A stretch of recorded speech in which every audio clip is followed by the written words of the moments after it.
Hey guys, it's me, Poppy Rain here, and today we're going to be reading the next book from Classic Spooky Stories.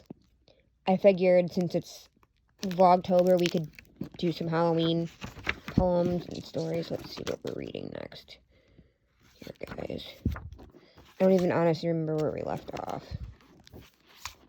Okay. We're going to be reading Spooky Smells Success. Wow. Smoky Smells Success. Smoky was a spooky and very happy spook at that. He haunted an ancient castle surrounded by a wide moat. From deep in its darkest dungeons to high on the heights of its battlements, Smoky would appear mischievously and mysteriously whenever he wanted. Sometimes he appeared just as himself, a swirling puff of supernatural smoke. However, being a ghost, Smoky could change his shape at will.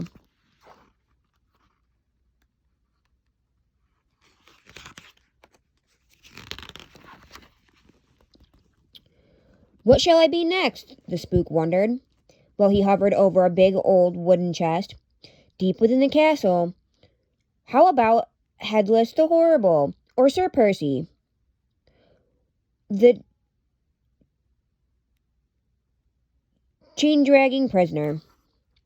Smoky loved inventing new spooky disguises. He just wished he had more visitors to try them out on. Most people stayed away from the crumbling castle. There were big signs up saying, "Danger, keep out," but sometimes the naughty schoolboys would sneak inside as a dare. Spooky would appear and give them the fright of their lives. He would squeal with delight as he watched them run in terror from the castle. But Smoky was not a mean ghost. He had a good reason for wanting to keep folks away from the castle. As he hovered in his hidden chamber, he smiled with satisfaction at the chest. He'd been busily haunting the castle for hundreds of years to protect this chest, or more precisely, what was inside it. With an eerie creak of rusty hinges, the lid swung open. Smoky peered inside at a pile of glittering gold coins. There were priceless palettes, goblets, and jewels. Most castles have their secrets, chuckled Smoky. But what better one than treasure? Long ago, he had sworn to be its ghostly guardian. Nobody will get their hands on this fortune, Smoky promised himself faithfully every night. Now, unbeknown to Smoky, the castle had been the subject of some important meetings lately. The town council were hoping to renovate and open it to the public. They decided the resident ghost that everyone talked of would help make a successful tourist attraction, if they really existed.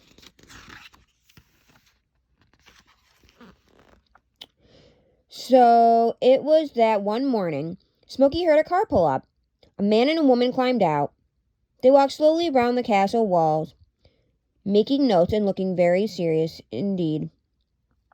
"It's no use," said the man. "The castle is crumbling. If we don't pull it down, it will fall on its own. We're going to have to forget about opening it to the public." "Pity," replied the woman. "It's such a grand historical building. If only we could raise enough money to have it repaired. But that would cost a fortune." Smoky froze. For the first time, he understood what it was like to be scared. If the precious castle was pulled down, what would happen to him? He wouldn't want to haunt anywhere else. Something had to be done, and fast. As the visitors were returning to their car, they suddenly stopped and sniffed the air. There was a wonderful smell coming from the castle. The man pointed to what looked like a thin trail of steam floating by the entrance. It was Smoky, who had conjured up a delicious smell to tempt the visitors in. "Let's take a look inside," said the man. "But it's dangerous and apparently haunted," said the woman nervously.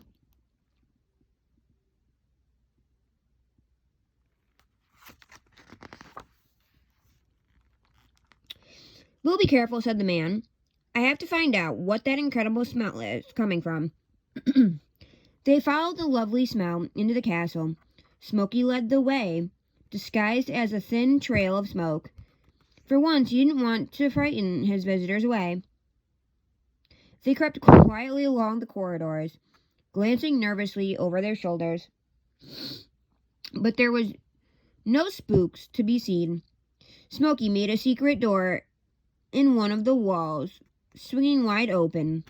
A narrow cobweb-filled passage led the visitors to his hidden chambers and the treasure chest. When the officials saw the glittering golden contents, they shrieked so loudly it made Smoky jump. "Unbelievable!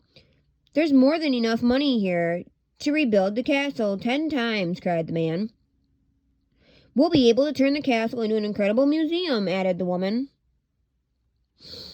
"It will attract visitors from all over the world."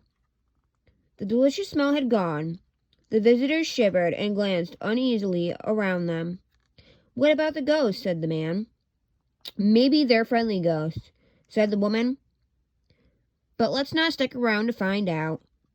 And they hurried away to report their discovery to the town council.